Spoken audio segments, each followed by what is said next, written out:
Assalamualaikum saudara, penonton setia papizeatv. Pulau Kemaro merupakan sebuah delta kecil di Sungai Musi, terletak sekitar 6 km dari jembatan Ampera. Pulau Kemaro terletak di daerah industri, yaitu di antara pabrik pupuk Sriwijaya dan Pertamina Pelaju dan Sungai Gerok. Posisi Pulau Kemaro adalah agak ke timur dari pusat kota Palembang. Pulau Kemaro memiliki luas sekitar 79 hektar dengan ketinggian 5 meter dari permukaan laut. Selain memiliki pesona alam yang indah, Pulau Kemaro identik dengan masyarakat Tionghoa serta adat istiadat dan kehidupan asli masyarakat Palembang. Daya tarik wisata sejarah yang ada di Pulau Kemaro berupa adanya peninggalan-peninggalan sejarah. Namun kali ini kami juga akan memberi gambaran tentang aktivitas masyarakat di Pulau Kemaro.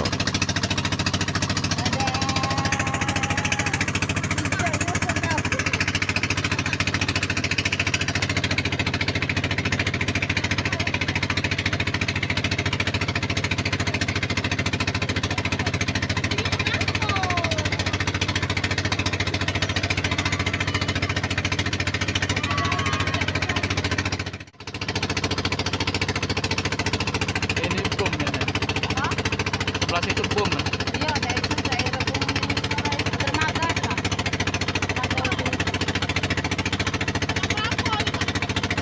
Jam berapa? Tak ke jingok. Jam 11. Iya.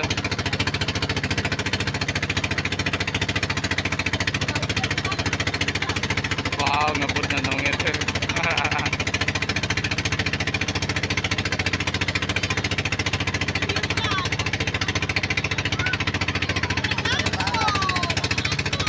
Batubara itu.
Apa dah?